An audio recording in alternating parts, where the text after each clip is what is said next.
Bueno, nosotros somos el grupo 5, nos leímos la lectura de La Casa de Adán en el Paraíso por Rick Ward. Mm, Bueno, creo que nosotros queremos empezar por decir qué entendimos de la lectura y cuál era como la intención del autor.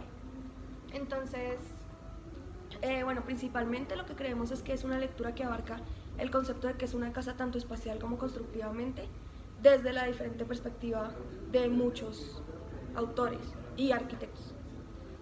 sí, se puede ver que en la lectura tratan de utilizar distintas formas de explicar qué es una casa o para qué está una casa. Una de estas formas es por medio del origen de la casa, entonces trata de recontar como desde un punto de vista bíblico en el inicio, también desde el hombre primitivo o distintas formas de dónde pudo originar la casa y para qué es eventualmente ese espacio. Además de eso se tiene en cuenta como la materialidad de la casa, de lo que pudo haber sido las primeras formas de construcción que se pudieron usar, y pues se tiene como la madera como un medio que está en el ambiente y que puede ser la primera aproximación de la gente primitiva hacia la arquitectura como tal. creo que también es importante decir que el texto es como un intento de definir qué es una casa y a pesar de que él recalca que hay muchas maneras y muchas visiones de definir la casa, la esencia siempre es la misma y el fin último siempre es el mismo. Y que todo ha sido un proceso de evolución, que no, o sea, una frase que nos llamó la atención en la lectura es que no hay arquitectura primitiva, sino medios primitivos, o sea que esto ha sido un proceso evolutivo que nosotros vamos construyendo con lo que hemos tenido y lo que hemos evolucionado, y no es como que lo antiguo sea algo malo, sino que de ahí hemos aprendido para mejorar las cosas. Otra cosa que también me pareció muy importante de la lectura es que mencionaban ahí de cómo la personalidad y el contexto de un pueblo o de una sociedad podía llegar a afectar la arquitectura. Entonces no era lo mismo, ellos hacían la comparación de Estados Unidos a Alemania porque tenían diferentes como, valores, por decirlo así. En Estados Unidos se podía ver el ejemplo de la Broadacre de Wright, de cómo utilizan el espacio y su conciencia del lugar cambia dependiendo del contexto. Bueno, creo que también es importante decir que él habla mucho de lo primitivo en la arquitectura y él dice que la buena arquitectura estaba en parte en lo primitivo porque nace de un instinto puro, sin contaminarse de otras cosas que después se fueron añadiendo con los años.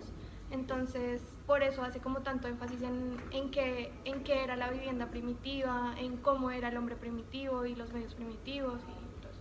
Y pues aparte de esto se enfatiza pues, en términos de del origen de la primera habitación, que era como un refugio contra los enemigos naturales del hombre y contra el clima. Pero aparte de esto, algo que enfatiza mucho es la simbología que tenía como el espacio y el tiempo, que es también un lenguaje principal entre el hombre primitivo. Y también otra cosa que es interesante es el pensamiento de Adolf Loos, que dice como que los arquitectos nos estamos preocupando por las generaciones futuras, que es algo que sí tenían los primitivos, porque no es lo que decía Sara, que no están como invadidos con esos pensamientos del urbanismo y demás.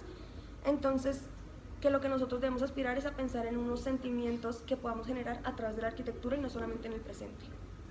Algo que también entendí de parte de los fue que él consideraba que la arquitectura sale de la necesidad del ser humano. Algunos decían como que, por ejemplo, Le Corbusier hablaba del hombre, como decían antes, de las herramientas y de cómo lo utilizaba diferente, pero los decía que era única y estrictamente la necesidad lo que hizo que surgiera la arquitectura. Entonces esa contraposición de distintos autores es algo muy relevante en la lectura. Y eso lo comparan con los animales, También. que es pues, lo que compartimos con ellos.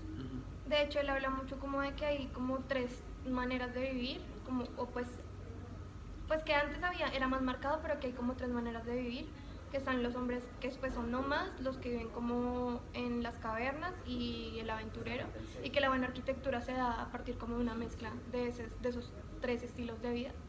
Entonces creo que eso va como ligado a lo de, pues como el instinto de supervivencia.